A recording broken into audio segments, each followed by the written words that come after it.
And welcome back, everyone. Welcome back to the grand finals of the Chicken King Grand Cup number 7. It has been an intense tournament here. 2 days straight, 2 days of non-stop StarCraft action, and now we are here. We are back with the grand finals, a best of 7 ZvP. And spawning in the bottom right-hand corner of King's Cove, we have the South Korean Zerg player, the Blue Zerg. It is Dark. And spawning in the top left-hand corner, we have the South Korean Protoss player, the Red Protoss. It is Zoun. And if you're in the chat, you know what time it is. It is Gamba time. Predictions are now open. Place your bets on who you think will claim the series and claim the tournament and be the biggest chicken of them all, the Chicken King, if you will. Let's go. Let's go. I remember, I think it was yesterday, someone's asking, it's like, why are they not the Duck King? Why are they chickens? True. That's a good question. That's a unfortunately, it's not our tournament, unfortunately. We are merely the casters. Again, shout out to those working behind the scenes. Shout out to the admins and those working on Team Little Fairy. They are the organizers of this tournament, alongside events like Little Fairy Cup and even Little League Cup as well. They do host a lot of invitationals and a lot of tournaments throughout the weeks and throughout the months. So much love here for putting this all together, for allowing these players to compete and to face off here for us all tonight. Thank you so much. As we're now jumping into our best of 7, so far, Hatch Gas Pool, Standard Opener out of Dark, likewise Zoun going for his own Gate Expand into Cybercore as well. Everything looking normal, everything looking as it should. So far, so good. When it comes to our vetoes, Game 1 is going to be on King's Cove, Game 2 on Amygdala, followed by Whistles of Gold, Abyssal Reef, Ultra Love, El Dorado, and Frostline. Again, vetoes were limited as, you know, there aren't that many. I mean, we have 9 maps in the best of 7, so only 1 veto each. I believe Neon Violet Square was vetoed alongside Whispers of Gold. Oh, wait, no, sorry, not Whispers of Gold. Neon Violet Square and Ley Lines, actually. Interesting. Neon makes sense. Neon is a little bit more of one of the extremes. It's on the extreme side of things, is the largest map in the map pool. Ley Lines, interesting choice. A little bit more, I would say, middle of the road. Not one of the extremes. Interesting. For now, though, going to be settling in. Third base now on the way here for Dark. Likewise, Zoun going for his tech of choice, going for a Stargate opener back in the main. So far, so good. Probe gets hunted down. The probe is dealt with. Zoun building up towards an Oracle, towards potentially even a Void Ray opener as well. True, he does have options, either an Oracle or a Void Ray. Regardless, will both lead into an expansion into the third. There it is, Oracle's on the way. Again, the Oracle designed to get across the map, to scout, to harass, deal economic damage, to support the army, and to keep the third base safe. So a very standard, very safe setup here from Zoun. Getting into the mid game. And again, welcome one and all to King's Cove. King's Cove is one of the larger maps in the map pool, is known for its macro, known for its late game. The reasoning for this is, 1, the rush distance by ground is very long on King's Cove. 2, also a very defendable 3-base setup. We have a very narrow ramp coming into the natural, so defensively from the side of the Protoss, it's very easy to just turtle up and to defend this location. Likewise, the third base also has a ramp as well, and likewise there aren't multiple avenues to harass and to attack the natural and the third. It's very direct. And when it comes to defending these ramps, very straightforward. So we often don't really see much aggression on 2 and 3 bases. Instead, we see it on 4 bases. Meanwhile, at F-Stage, shaded to the mineral line, getting 2 drone kills so far, getting up to 3, taking a lot of hits, overextending. Oh my god. Okay, the Oracle does overextend, taking a lot of hits, down to 3 HP. And Zoun has to calm down. He can always recall back home. For now, does pull back. Back at home, his third base is somewhat exposed. Lings, they move out for a counterattack, but thankfully Zoun, he has kept his second Oracle at home to defend. So the expansion should be safe. It's safe and sound. Dark going to be opening up a lair first. So lair opener out of Dark. I don't see Nevo Chamber, so we're not going into +1 melee into Ling Hydra. That is not the case here. With an earlier lair, this could be to invest into a more Hydra heavy composition, into Hydra Lurker, into a 3-base all-in. This can lead just into Roach Ravager play, or it can even lead into Muta play. Mutas are more viable on some of these larger maps, just because it is more difficult to punish a Muta player on King's Cove. And we'll see what it's going to be. Do we go into Hydras, Roaches, or Mutas? For now, the Oracles do move out. Dark is in position. Likewise, Stasis into the main. Ooh, no reaction! Yeah, Dark, he does react too late. Massive Stasis goes off, catching half the mineral line. Very nicely done. Likewise, Zoun, he also, I believe, did scout the lair timing. He saw the lair. Meanwhile, Dark going to +1 range, going for the Roach Warren. We have confirmation. Is taking all 6 gases. 2 gases in the main, 2 gases here at the natural, and 2 gases at the third base. So we're waiting to see any extra form of tech. And there it is. So I was waiting for a Hydrogen, a Spire, or an Infestation Pit. We have the answer. The pit is on the way. So we can shave the Infestation Pit instead. Interesting. Now, when it comes to Swarm Host play in this matchup, it is viable, especially against Charge Archon-based compositions. As we can see, it's going to be triple Oracle into Blink Stalkers instead, and not into Charge. Oh, but do you see what I see? I see a Nidus Swarm on the way. It looks like we may indeed be going into Swarm Host. Fair enough. Zoun pulling back home. Securing himself on 3 bases. Taking up in towards his Temple Archives, in towards Storm, not Colossus. Invitation is done, and there it is. Swarm Hosts are on the way. Now, on this map specifically, there are a lot of positions that you can abuse. They can use these kind of terrain, the cliff faces, and try to wreak havoc here on the natural and at the third. Because the map is so large, it is more difficult to punish a player going Swarm Host. It's the same kind of rationale why you would go into Mutas, for example. Just 2 different ways to be aggressive across the map. Stalkers are poking in, and Darky has the bare minimum to defend. Fades out the stasis. Oh. So the army takes out one of the Oracles. Nice pick-off, nice snipe. Nidus is on the way. Ooh, and can Zoun punish this? The Queens are going down. Darky's being broken. Swarm Hosts are across the map. They're about to get damaged up. What about here back at home defensively? Does Dark have enough? He'll lose every single Queen. Queens are going down. Lings, they push forward. Locust Wave into the mineral line. He's going for the base. Going for the Nexus. And Dark, he barely defends back at home. Meanwhile, the natural goes down. Does pick off the expansion. Dark, he lost how much? He lost 5 Queens back at home. But Zoun, he's running out of steam. He's running out of Stalkers. Yes, he was able to kill Queens. That is true. But he did not get the expansion. And he did not touch the economy. That's what's important here. Dark, he did defend, and now it's time to counterattack. Takes down the natural, now pushing in towards the third. Here comes the Nidus, here comes the next Locust Wave. And Zoun, he's having a hard time keeping up. Again, he played out so many Stalkers, the Roaches are here to defend. They protect the Swarm Host. Locust Wave into the base. GG gets called, too much momentum, and Dark, he will snowball out of control, taking game number 1. Whew, GG. Dark, he does take a lead. Again, Zoun, his opportunity in this game, his moment, was when he pushed with the Stalkers. When he was killing those Queens, and if he was able to break through the Queens and get on top of the base, maybe a different story, but he failed to do so. I should say, Dark, he barely had enough to defend. He barely trickled in with those Lings, with those Roaches. He barely defended, and that means that his Swarm Host got out of hand. They got out of hand, got out of control. They wreaked havoc across the map, sniping base after base. GG. GG, well played. Again, very risky move there by Dark, but did get away with it in the end. As you mentioned, it's similar to the rationale as to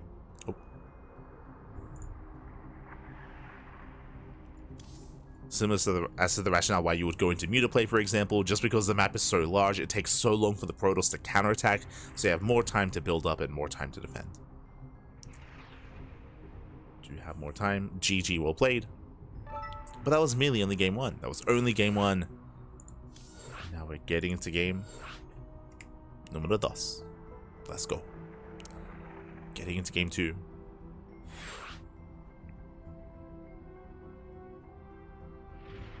And of course, this is a best of 7, so we got plenty of games ahead of us, plenty more games to come. Now, I don't expect Dark to go into Swarm Host on smaller maps. I'm referring to Whispers of Gold, Ley Lines, Ultra Love as well. These smaller maps, it is more risky to go into Swarm Host play, so I would say that it's kind of more exclusive to those larger maps. Speaking of larger maps, we have another one. We have another one here. We're going to be loading into Amygdala for game 2. Here we go. And spawning in the bottom left-hand corner of Amygdala, we have the South Korean Protoss player, the Blue Protoss down in the series. We'll see if he can bounce back and tie things up. It is Zoun. And spawning in the top right-hand corner, we have his opponents. We have the South Korean Zerg player, the Red Zerg, leading the series 1-0. It is Dark. Here we go.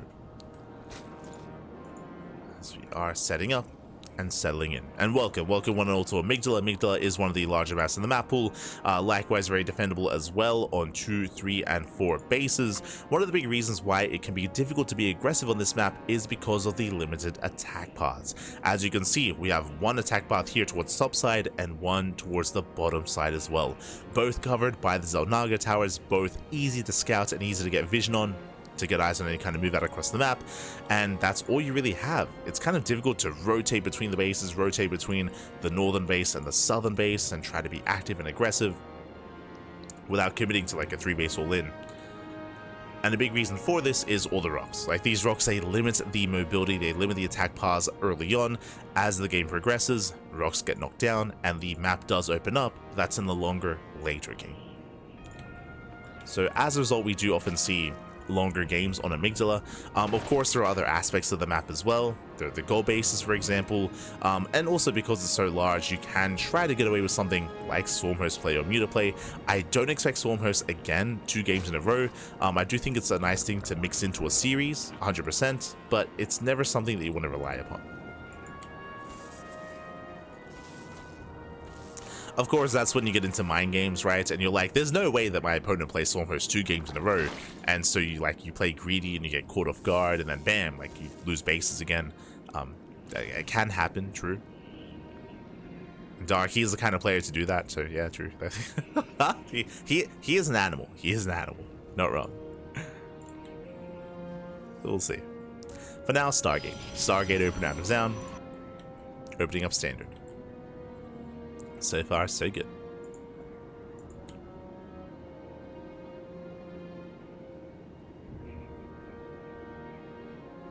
Stark, he does find the probe.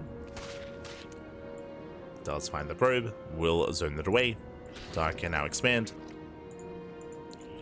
Now, as a reminder, last game, Dark, he did open up into a 430 lair timing, so he went lair first at 430, he took all 6 gases, and that led into his further tech. Again, he had 3 options, and his option and his choice was to go into the infestation bit into Swarmhost, so we'll keep an eye on Dark here this time to see if he does open in a similar fashion, or if he does play more standard, and get into early Evo chambers, as the Overlord is misplaced, unfortunately. Yeah, barely, not quite on center. Does go down. Nice big off. Overlord does fall. That does supply look Dark. Dark, he was otherwise busy defending this mineral line. Was caught off guard. Oracle's on the way. Going for his second gateway. As he does move out. And we saw that the initial oracles were a little bit lackluster. There was a nice stasis at one point in the early game. But we'll see if Zoun can get more damage done. So he does move out. Meanwhile, early Roach Warren out of Dark. Okay, so already mixing it up. Just emphasize once again as the Oracle does get into the main base. Getting 1, getting 2 drone kills, getting 3. Nicely done. Gets 3 drones. Does pull away. But as a reminder, last game we had a 4-minute 30 lair timing first out of all tech structures. Here we have a 3:30 Roach Warren instead, so very early Roach Warren, and this can lead into an early Roach move out. Again, there was no indication to be overly safe and to get an early Roach Warren here defensively. Here comes Zoun's initial move out. Expanding behind this, going for a bit of an earlier Twilight Council. I don't see a Forge. This could be a Glaive follow-up. We have options. Zoun can go into Glaives or early Blink. What's it going to be? Regardless, it's going to be very aggressive. Again, there is no Forge, no upgrades, no +1. Let's say Threat in the Shade. It looks like Dark, he was just being safe. He's droning. He's droning up later layer as a result. It's going to be early Blink. And we'll see if Zoun does go into an 8-gate setup. Now, what's going on here? Speaking of gateways, yeah, we have a gateway explosion. There is no Forge. And what does that mean? That means there's no longevity here. There's no longevity with the army, where there's no +1 or +2 timing available here. Massive gateway explosion, getting up to 6 gates already. And Zoun, if he doesn't take his gases, if he moves out for a proxy gateway across the map, this looks like the beginning of an 8-gate 3-base all-in. I say 8 gates, technically you can go up even further than that, but instead, oh, he's going to go for a later forge. Okay. So later forge, later upgrades, but he will have an early timing here with all these stalkers, and he has to be active with them. So he's going to move out. He will soon move out, and with these stalkers, he can try to trade, pick up some roaches, ideally delay the 4th base. As Dark is droning. Likewise, currently Blink is halfway done. When it gets close to finishing, Zoun can move out. Hopefully he does maintain these oracles. But again, Zoun, he's not going for an all-in. He has the forge, he has now a robo on the way as well. He will soon take gases, now taking up. Oh.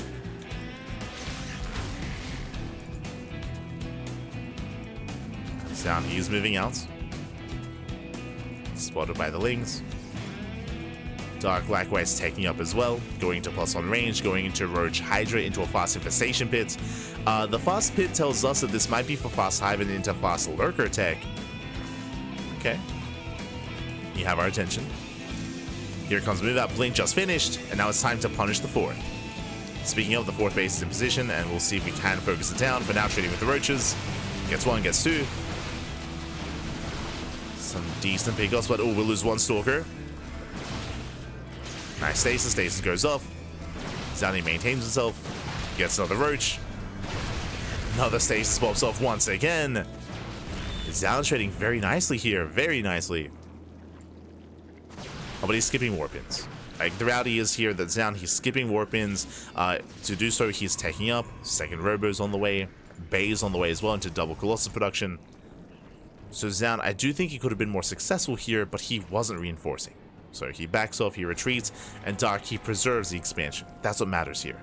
And as we did mention earlier with the infestation bit, it is for the lurkers. So Hive Tech into Hive Tech lurkers, into those upgrades. Dark is taking up towards the late game.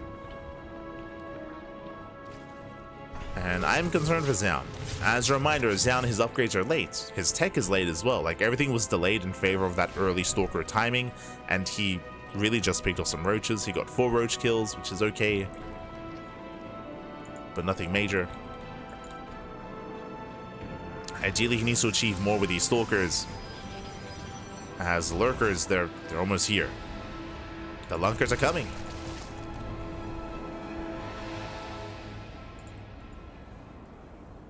Zoun, he's making 2 Colossus at a time. He's building up his Colossus counts. And here we go, we have 8 lurkers on the way. If Zoun wanted to hit a timing, it's too late for that. Lurkers have arrived, and with those lurkers, Dark, he should be able to defend.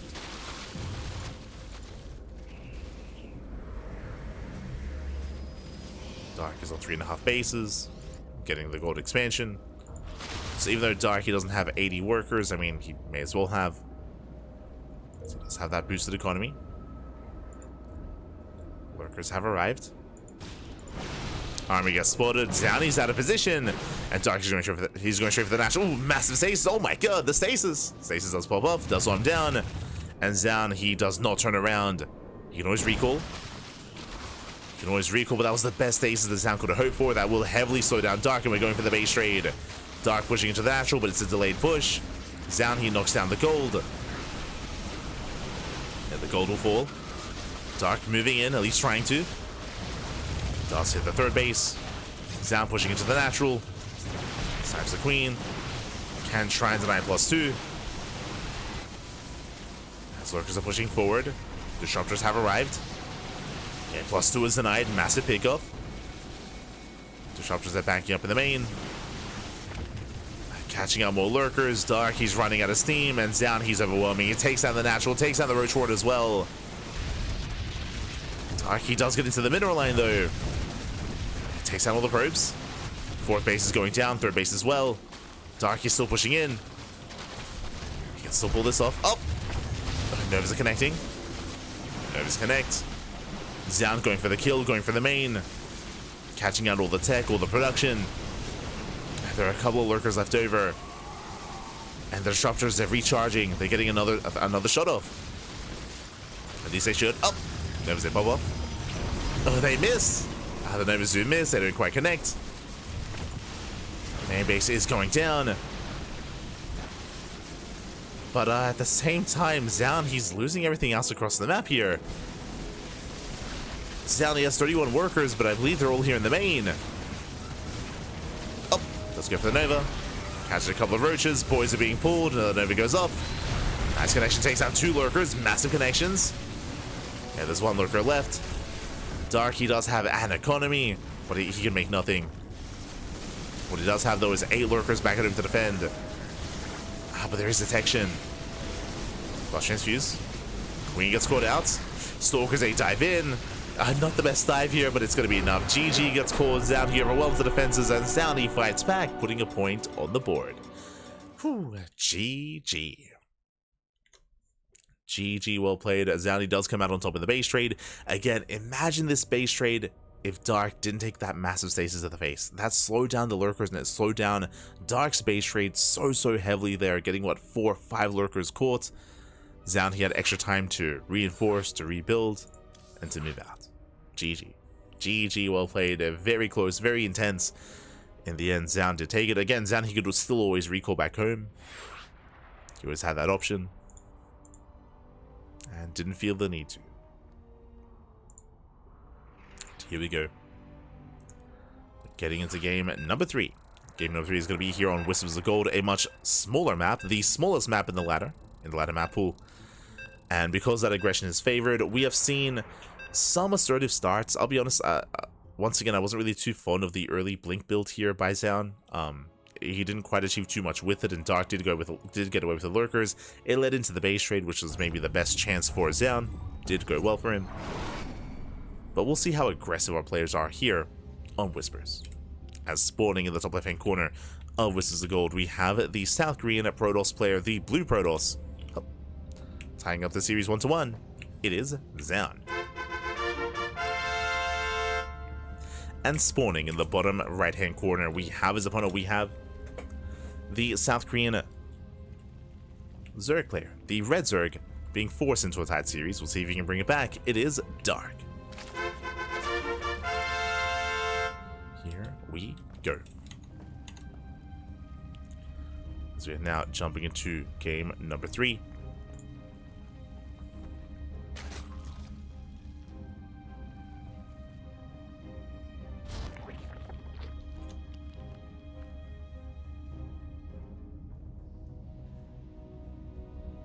Now getting into game 3 here, and we'll see how aggressive our players do plan on being so far. Just going to be opening up standard openers, hatch gas pull out of Dark, likewise gate expand out of Zoun.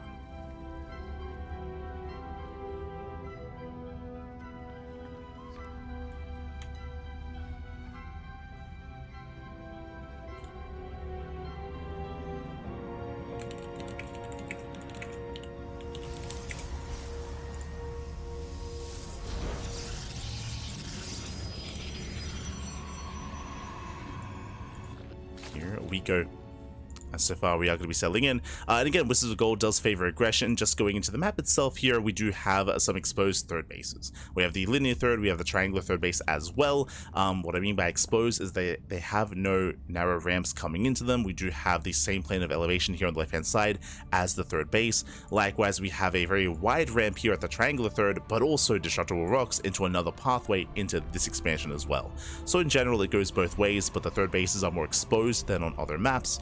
And because of that, we see a lot of 2-base and 3-base play on Whispers of Gold. A lot of all-ins, a lot of aggression. It's what we expect to see. And we'll see where this goes, or where this takes us.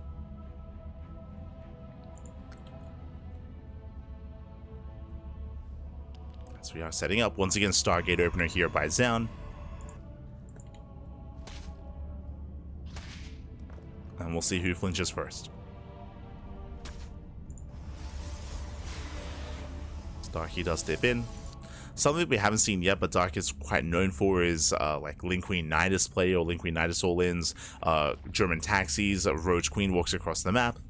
Of course, we have been jumping into a much larger map, so Dark really hasn't had the opportunity for that, but coming into Whispers of Gold, suddenly it's on the table.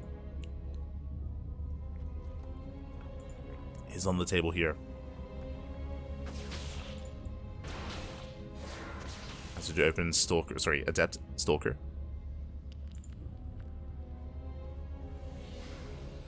To open Adept Stalker. Zoun moving out across the map. Likewise, no early attack, no early aggression, just droning for the time being. And it is that Oracle first. We haven't seen any Void Rays yet out of Zoun, just straight up Oracle openers every game so far. Standard starts. Overlord is being hunted down. Just like the last game, Zoun, he will have the potential to go for an earlier Twilight Council if he wants to, and delayed Forges. Now just denying vision. Keeping Dark away. Going for the linear third base. Likewise, Dark, he does expand towards his opponent. Going for the forward third instead. Okay, I see you. Building up his forward third.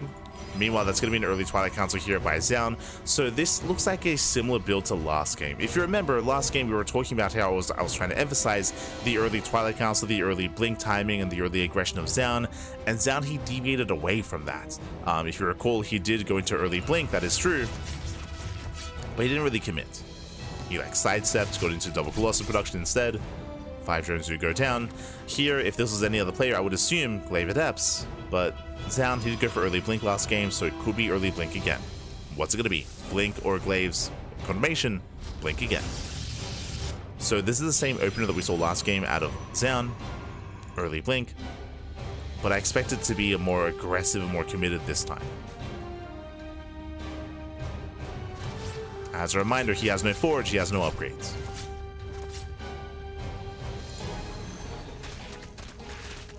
Adepts force a recall.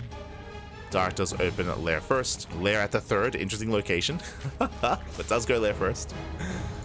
Plus on range on the way. So far, this does look like the same build that we saw, I believe it was game 1 from Dark. So Lair first into Evo Chamber plus on range into a fast Hydra Den. Okay, Dark, he's cutting corners. Dark, he does skip his Roach Warren. Bold move. Bold move here by Dark. So far, this does look like a build that... actually, I was going to say a build that Solo's quite fond of. Solo, he's very fond of going for 3-base Hydra all-ins, where he does fixate on just purely Hydra upgrades. But I believe whenever Solo does it, he doesn't get the Evo Chamber. I think that's the one difference here. So usually Solo, he does go for a 0-0 Hydra all-in. Meanwhile, do you see what I see? If you recall, I was trying to call 8 gates 3-base all-in in the last game from Zoun. That's what we're seeing here. We're setting up the proxy. Zoun, he's committing. It's all or nothing. Just mass blink Stalker. 0 forge, 0 upgrades, no delayed forge or anything like that. Just mass blink Stalker. So either Zoun, he kills Dark, or he dies trying. And Dark did skip roaches. Uh-oh. Did skip roaches. Stalker's apex forward. Likewise, he's going to be 0-0 Lings as well. Lings, they try to poke in. Behind this, that is the 8th gateway, so again, it is 3-base 8 gate all in. Lings, they go across the map instead, trying to catch reinforcements. Stalkers, they trade against the Hydras. Expensive losses here for Dark. Hydras are going down. Stasis gets baited out. Queen's not going to be falling. Sound does blink well. Lings, they come in from behind. They attempt us around. They attempt it. So far, Zoun, he does punish. And he's not stopping, not slowing down. Still pushing in. We're running out of Lings. The Hydras are exposed. And these are expensive losses here for Dark.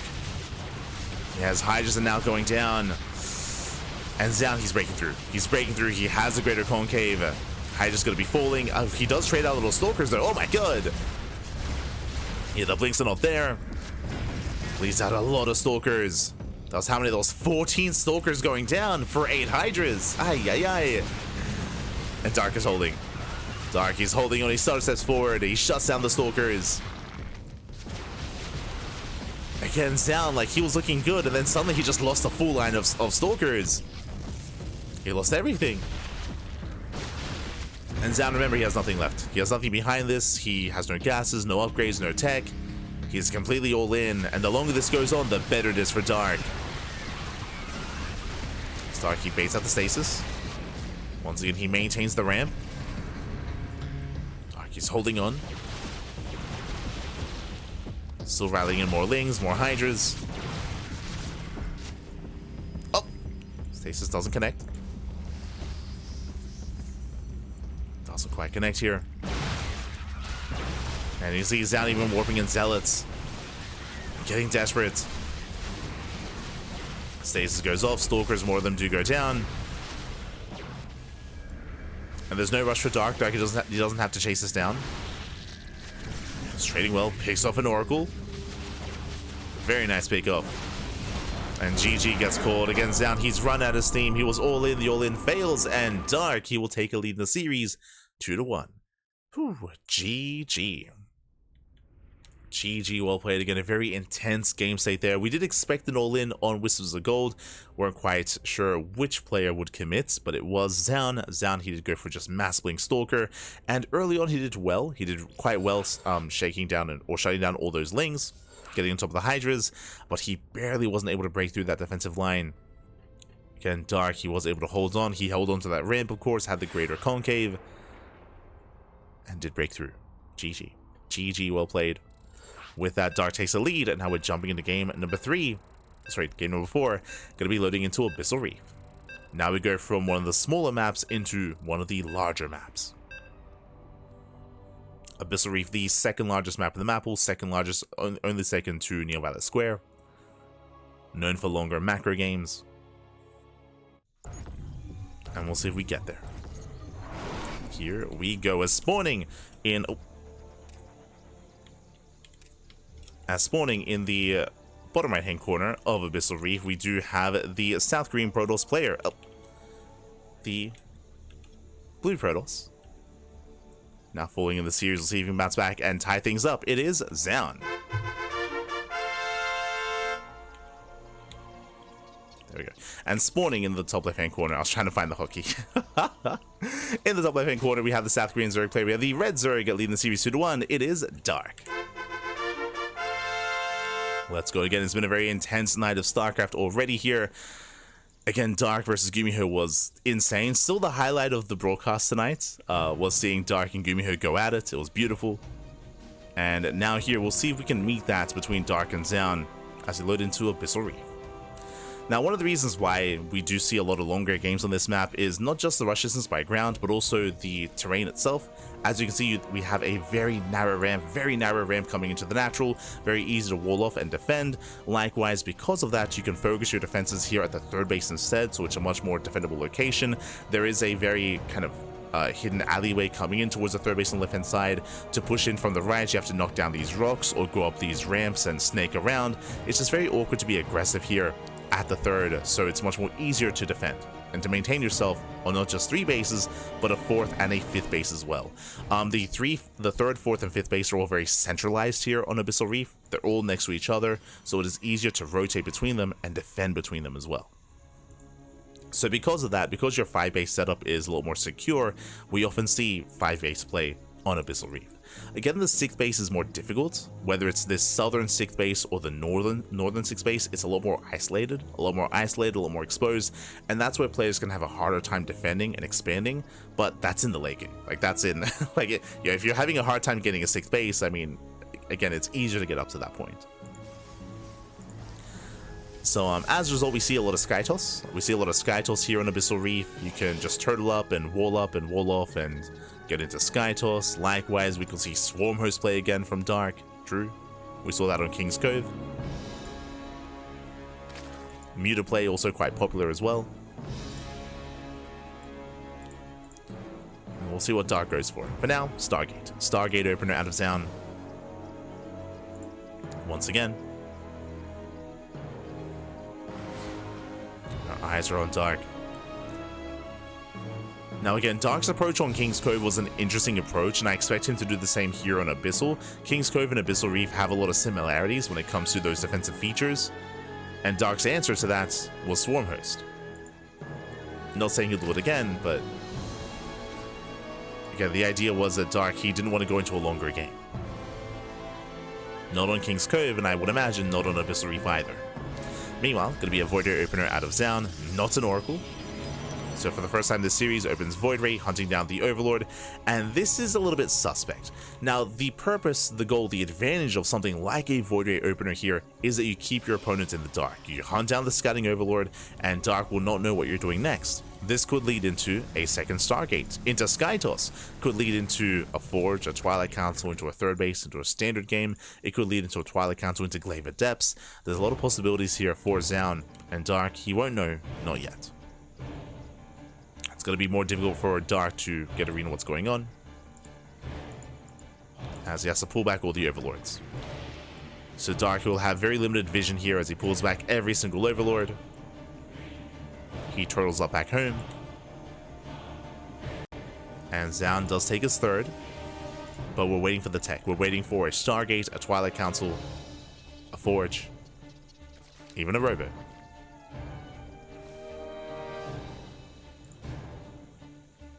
So far, there it is. We do have a Twilight Council follow-up, Twilight Council into Forge. So that is going to be a standard follow-up here out of Zoun. Nothing cheeky, nothing crazy. Playing standard into +1 and Blink. Meanwhile, Dark going for a 4:30 lair timing. Lair first before the Roach Warren. And so far, this does mimic the style that he was playing on King's Cove. We'll see if he takes his gases. Our eyes are on Dark's gases. So far, getting up to 3.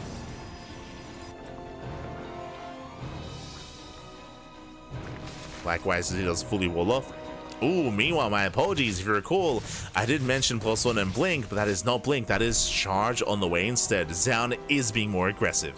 And now we see why he did open Void Ray. So this is going to be an earlier charge timing at a Zoun. It's going to be on Dark to figure out what's going on. Nice surround. Does surround. Shield Battery will keep this Adept alive. Do you have a second warp in? Ooh, and the Adept is barely not going to survive. Things they poke in front of the scouts, and really what Dark would be looking for here is Zealots. If Zealots warp in defensively back at home, or if they warp in to build up, if Dark can get a glimpse of them, then he knows. Meanwhile, gases. 6 gases back at home. Remember, we saw this same setup on King's Cove. On King's Cove, it was 6 gas into Swarm Host. Here, 6 gas into Muta.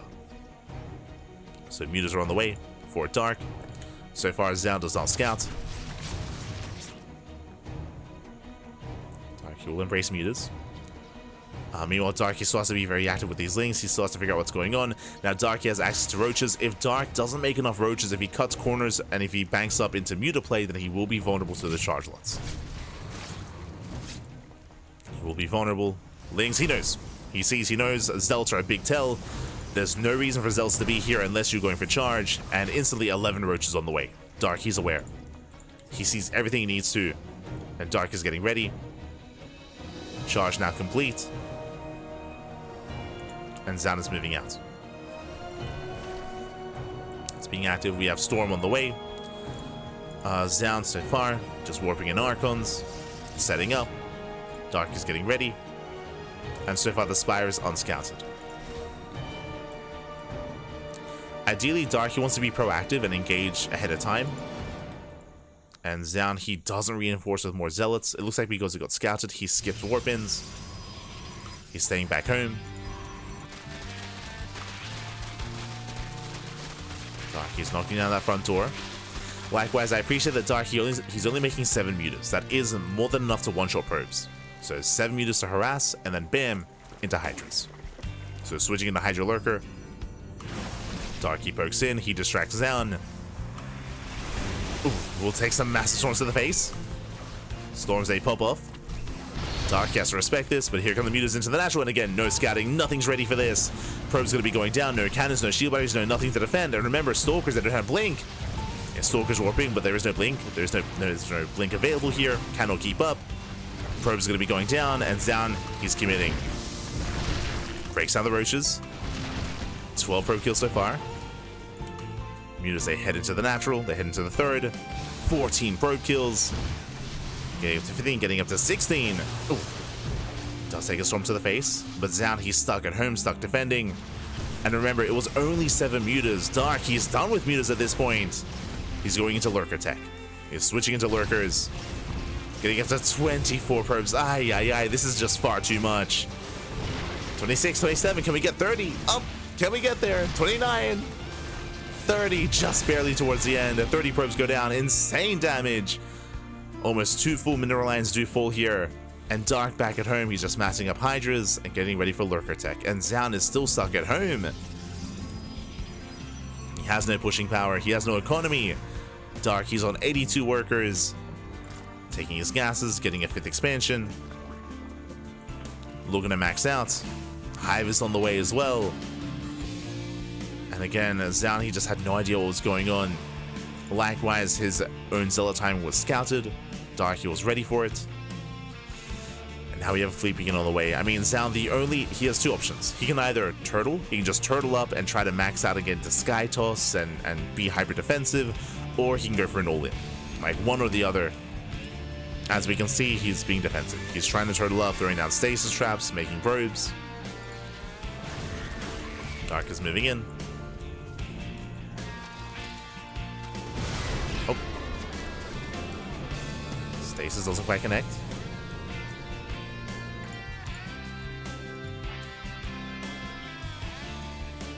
Doesn't quite connect here.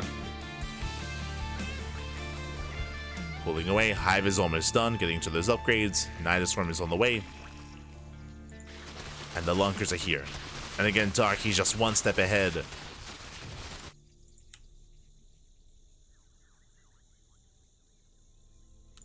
Zoun, I mean, he has to make something happen with his army. He does have 4 High Templar, but they're back at home, so no aggressive storms available. No storms on the front lines. Just clearing up creep. Dark is now maxed out. And Dark, he should soon be pushing. Right now, his ideal is to trade. He wants to trade out an army. Trade with Zoun. Doesn't want to let him stabilize. As Dark, he's up 40 supply. There are some storms defensively. Nidus Swarm on the way to reinforce. Nidus is denied. Dark is forcing his way in. Pushing up the ramp. Yeah, the lurkers, they do zone away the army. Forced to recall. Storm is out on the high ground. And Dark, where does he go from here? Still moving in. Oh my god, jeez. Lurker range is crazy.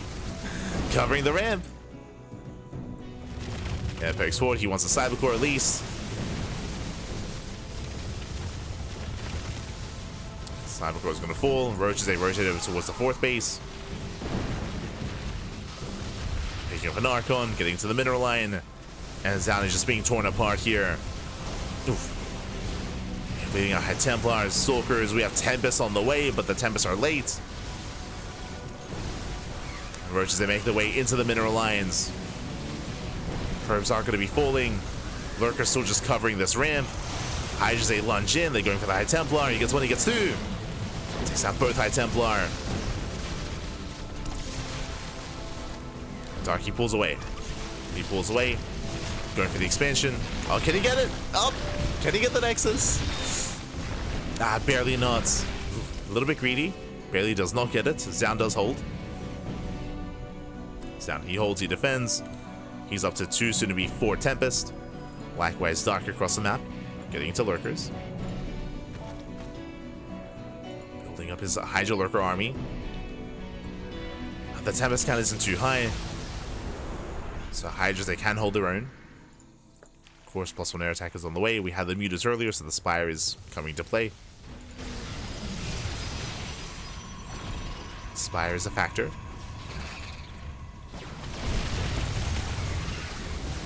I'm catching out some of the lurkers. No detection. Only gets 1 lurker. Dark going for a counterattack.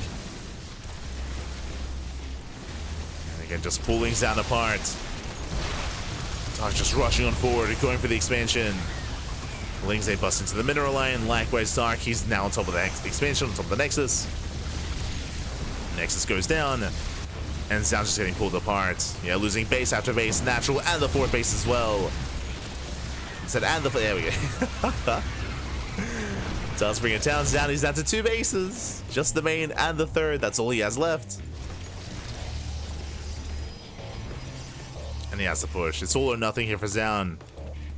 He's on 6 Tempest. Attempts to Zealot run by. But now there are Corruptors to defend. Oh my god.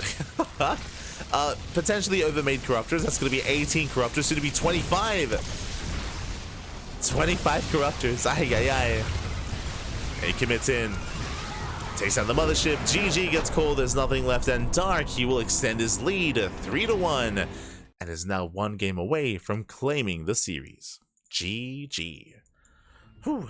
GG, well played. Again, this all came down to the initial openers. There's a lot that came into play here. On the one hand, it was Dark rushing into the Spire. As a reminder, he went for a 4:30 lair timing into 6 gases into Spire play.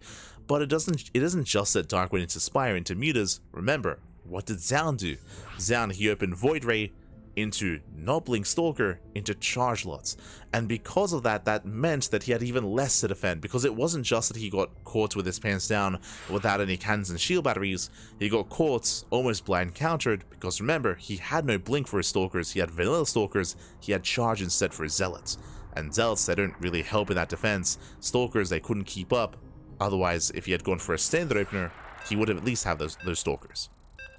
He would have had at least Stalkers to defend, to rotate between the bases, to keep up with the mutas. Here, it was worst case scenario for Zoun because of his charge build. And with that, he was torn apart. Of course, unfortunately, he was unable to scout what was going on. If he had scouted, of course, then he could have tried to switch into Blink and, of course, get side defense as well. But Zoun, he was caught with his pants down, and we'll see if he can bounce back because the pressure is on. And spawning in the top right-hand corner of Ultra Love, we have the blue Protoss player. We have the blue Protoss himself from South Korea down in the series. He has to fight back here and now to extend this series and to bring us to another game and to potentially the ace match. It is Zoun. And spawning in the bottom left-hand corner, we have the South Korean Zerg player, the Red Zerg, leading the series 3-1, 1 game away from becoming our Chicken King champion. It is Dark. Does he have the biggest chicken, Pappy? Ay, ay, ay. Let's go. For now, Hatchcast Pool, standard open out of Dark, likewise get expand out of Zoun, and welcome one and all to Ultra Love. Ultra Love, of course, being one of the smaller maps of the map pool. Not as small as Whispers of Gold. I would say it is a more defendable map than Whispers, but I mean, you don't get more extreme than Whispers of Gold. True. You have your 3rd base, you have your 4th base. The rush distance by ground is short, but at the same time, you also have some defensive features here. You can knock down this tower, so you can knock down the tower. You can fully wall off this area. Likewise as well, there's a more narrow location here towards the left-hand side. There are these very narrow bridges as well that you can wall off and you can engage on. So there are certain features here. You have the high ground as well. There are certain features that allow you to be a little bit more defensive than Whispers of Gold, and to slow down a push and slow down an all-in. But of course, scouting is going to be paramount. So getting eyes on any kind of aggressive build. When ordering chicken, he goes for the dark meat. Oh, no. What does that mean? He only goes for the skin. Ah.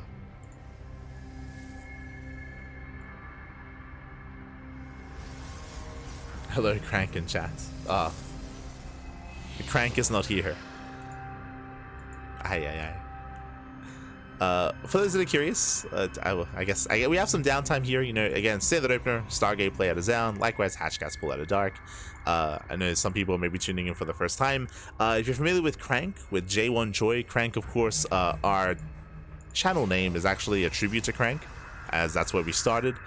Crank, he's a Korean Protoss player, or at least he used to be a Korean Protoss back in the day, and he used to be very active streaming back in 2014. Back in 2014, he used to stream. If you remember, he also used to stream on the Nvidia channel. He was like partnered with Nvidia. He was on Axiom, and of course, he was streaming on his personal channel as well in English, of course, in English. And of course, over time, he became a full-time streamer. He was initially a player, then into a streamer. He used to stream in English, and that's where the CranKy Ducklings were born. He used to have a little mascot. He used to have a little mascot, a little plushie that a fan sent to him. It was a little duck. It was a duck. And eventually, over time, you know, things occurred. Okay, of course, when it came to Total Biscuit, of course, when it came to Axiom disbanding as well, closing, I should say. CranKy eventually made the decision to switch to becoming a full-time Korean streamer. He used to stream purely in English, of course, but did switch to a Korean streamer, and I would say quite successfully so. Nowadays, he's the biggest caster in Korea. I would say the biggest streamer in the SE2 scene when it comes to the Korean scene.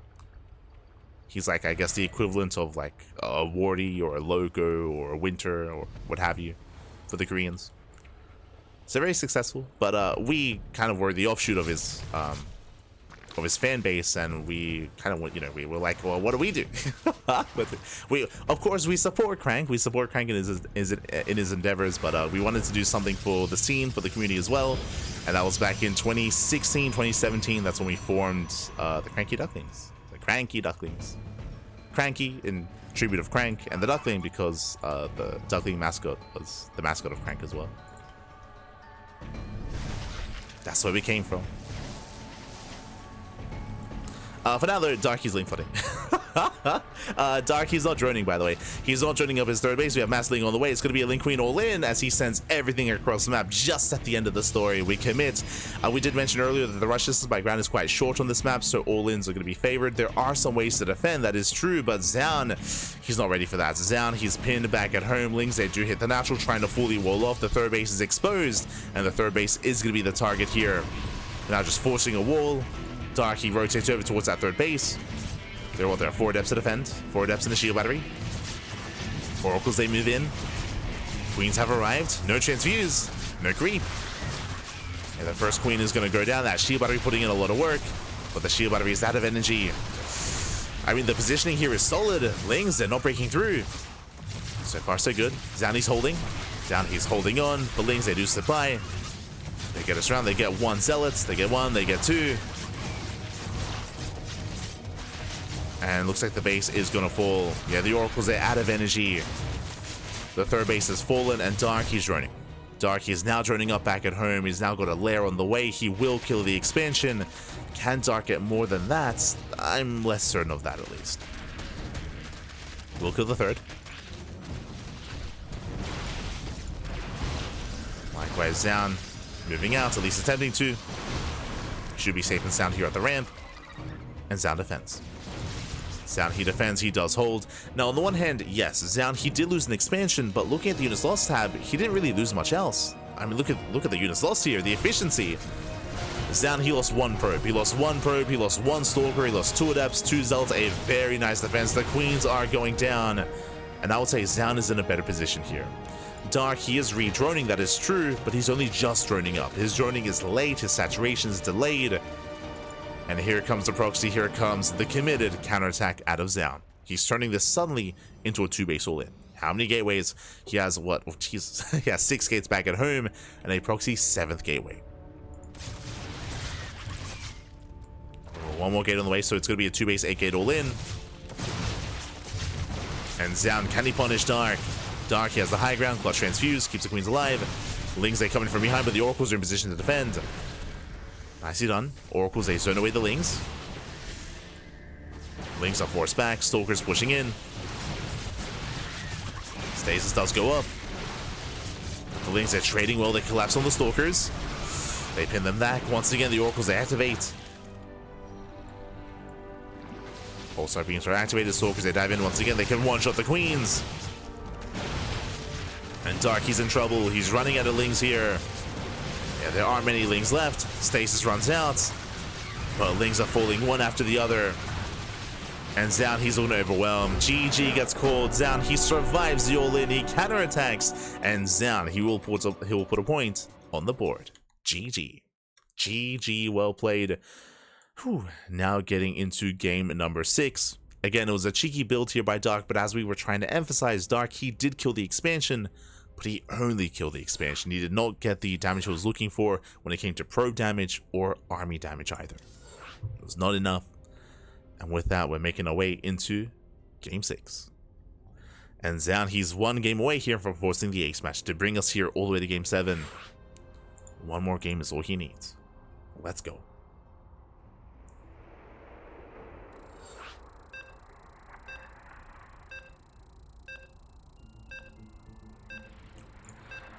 Here we go. Getting to our next game. It's going to be on El Dorado. El Dorado is going to be an interesting one depending on how we expand. You can expand towards each other and make the map even smaller and reduce the time it takes to get across the map, or we can expand away from each other instead and end up in a longer game state. Where are we headed? As spawning in the bottom right hand corner of El Dorado, we have the South Korean Protoss player, the Blue Protoss. Fighting back and putting a point on the board. Can he force the ace match? It is Zoun. And spawning in the bottom left-hand corner, we have his opponents. We have the red Zerg player, or the red Zerg player himself, leading the series 3-2. One more game away from becoming our Chicken King champion. It is Dark. Here we go. As Zoun does come in for the pro block, for the pylon, to force the unnatural natural out of Dark. I believe for the first time this series, actually. Not something that's been really going for. Not something that he has been embracing. But yeah, that's why it's always really fun whenever we cast an event with Crank. Not together in the same channel, but covering the same event. For example, whether it's like an IM Katowice, or whether it's an ESL, whether it's Home Story Cup. Or Alima League, true. Alima League as well. Oh, as Dark, he is forced to delay his expansion. He goes instead for the hatch block. Let's go. The hatchery has been thrown down. Now, the goal here is just to delay the expansion. This is not an all-in. This is not aggressive out of Dark. It does force out another gateway and a delay on the Nexus. So Dark, he will delay the expansion behind this. So it's going to be a hatch, gas pool. Very greedy setup here from Dark. Zoun will eventually expand, but again, he has to pull extra boys, he has to make a zealot. Now, something important about this build and about this start is that Dark, he is forcing out these units. He's forcing out not just one zealot, he's going to force out a second zealot, he forces out a second gateway, and he will force out an extra pair of adepts. So after this is dealt with, Dark, he has to reap what he sowed. He has to deal with the counterattack that will eventually arrive. So it will force Dark to make extra lings early on. As there's a cancellation. Zoun can now expand, and here come those two adepts. And the counterattack is coming. Dark back at home, still droning, saturating, getting up to 2 bases.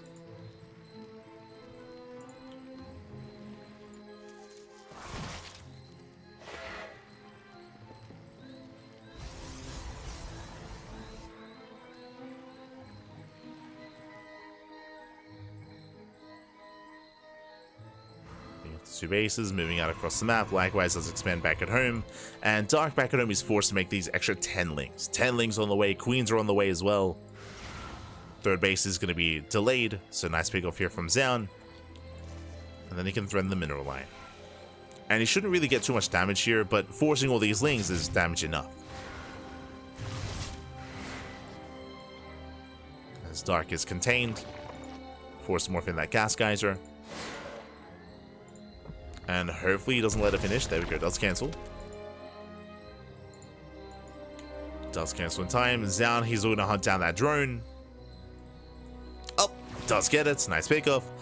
And Dark, he's contained. He's contained. His third base is heavily delayed. Zoun going for the Stargate. Zealots once again, they get in position. Dark, he has not mined through those patches.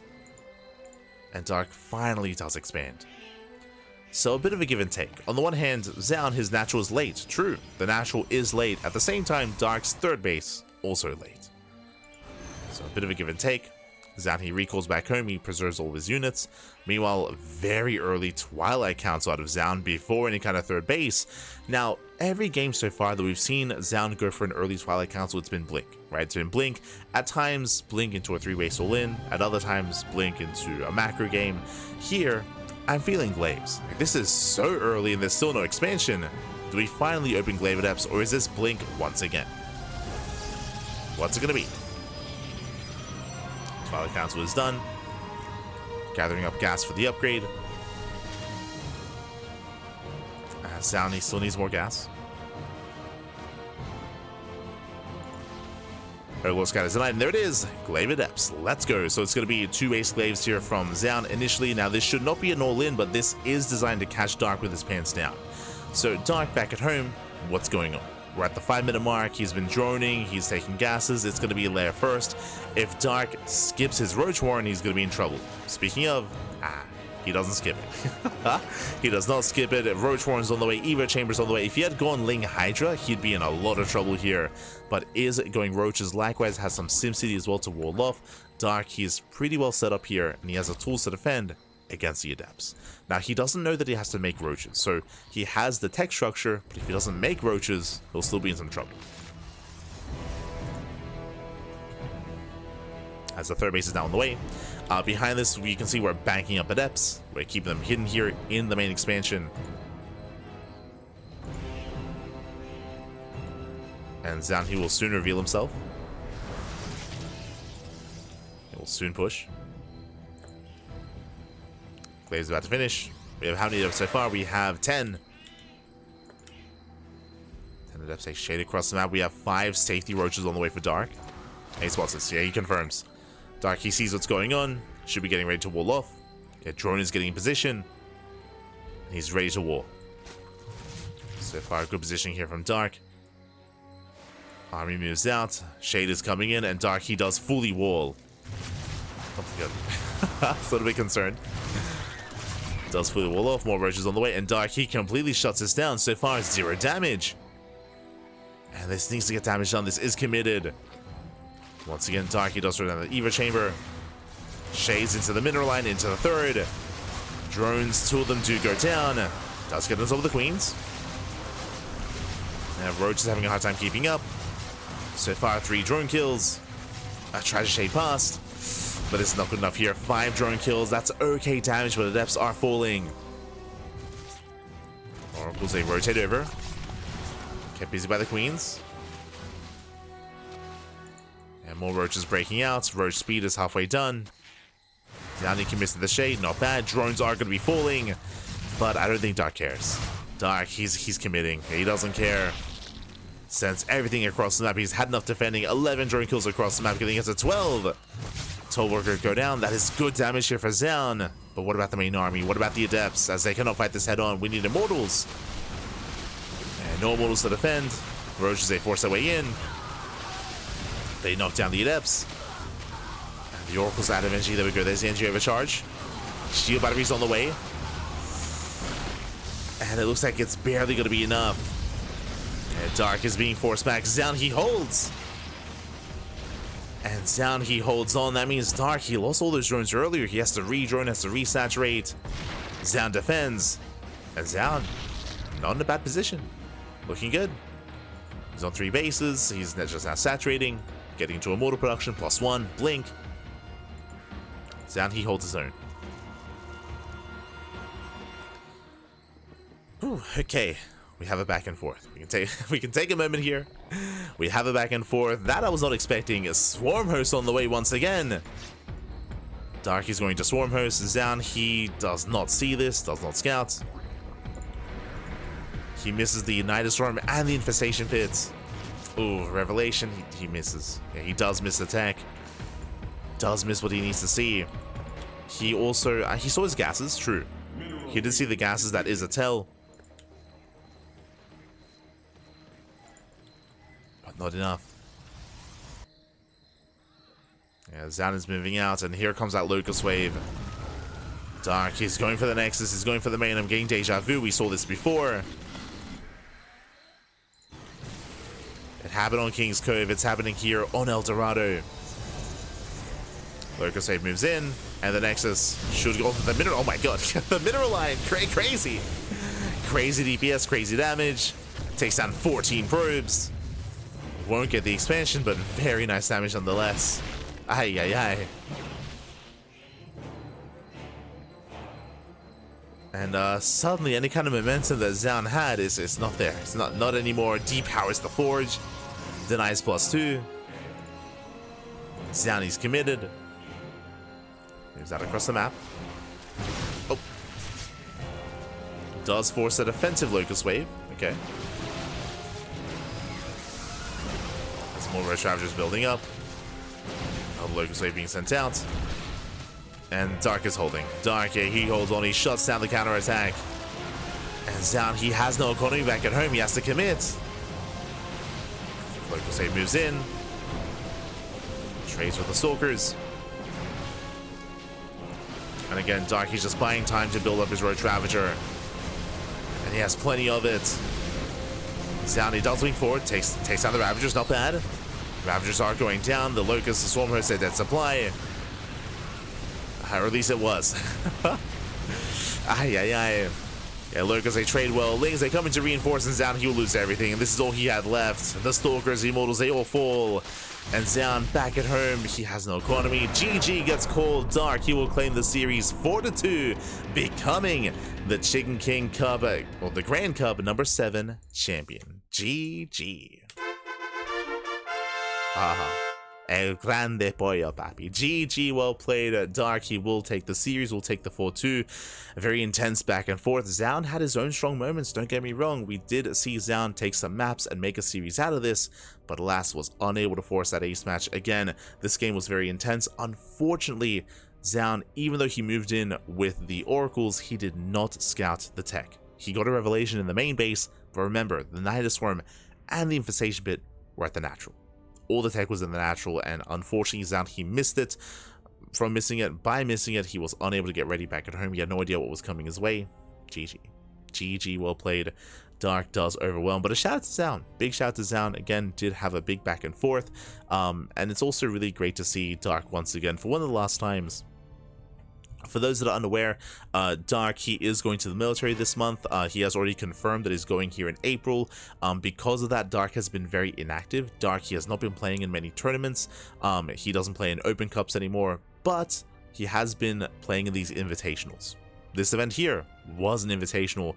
Same with the Enki Pro Series. The Enki Pro Series from a couple of weeks ago, which featured Dark versus Clem, and also the other event that we did have, not the Lily Cup,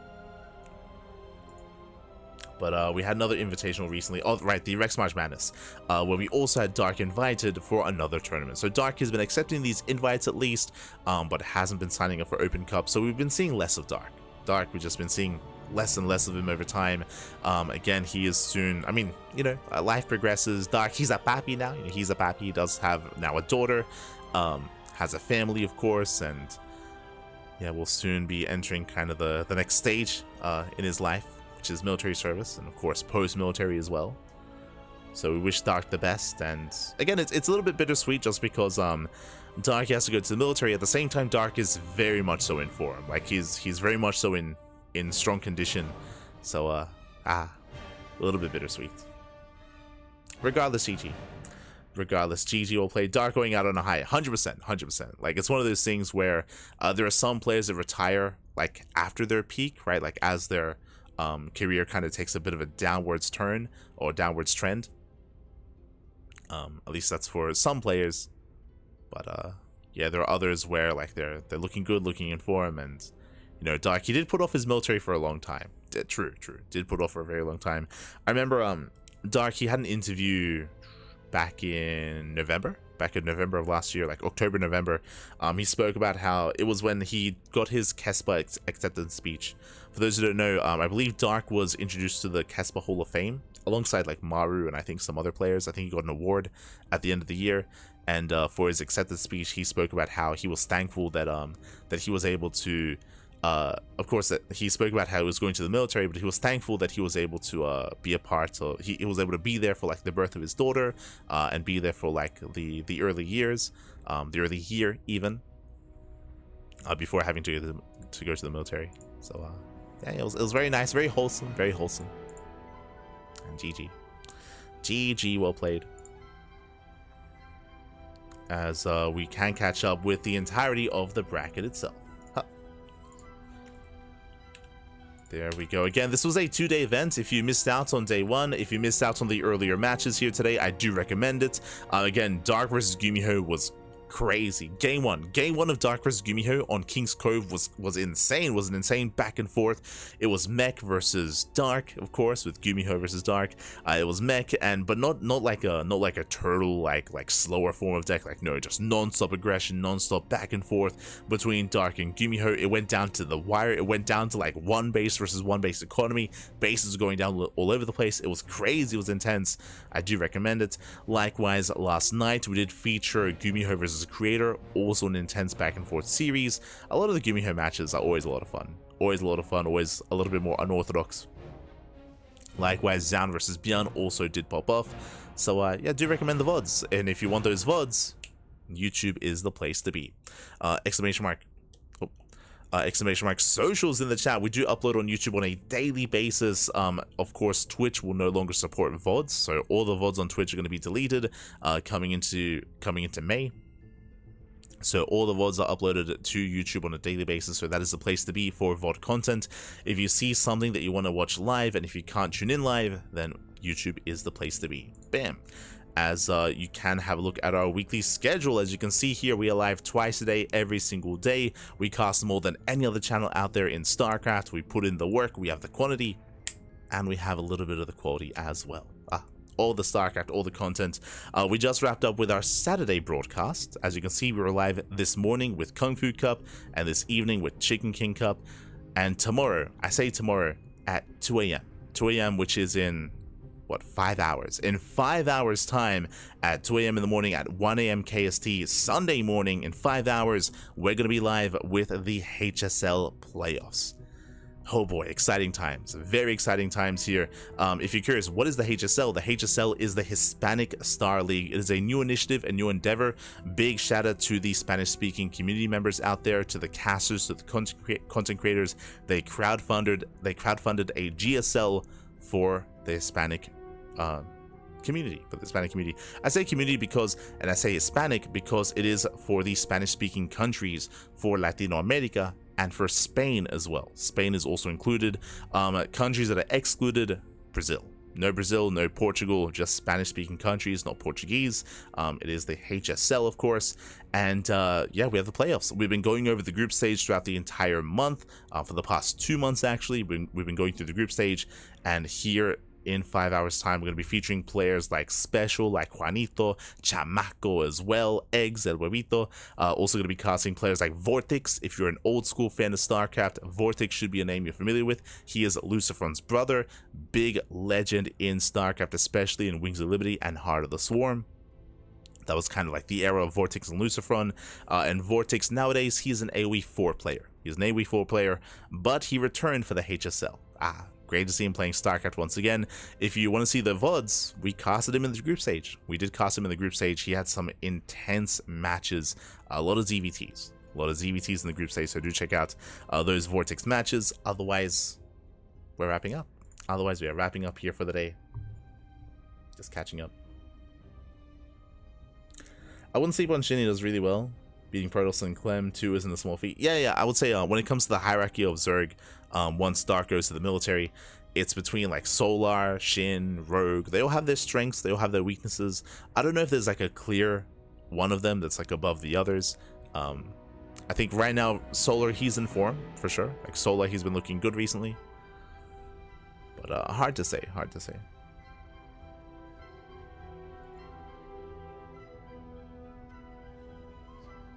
Roach is tasting like chicken. Let's go. Let's go.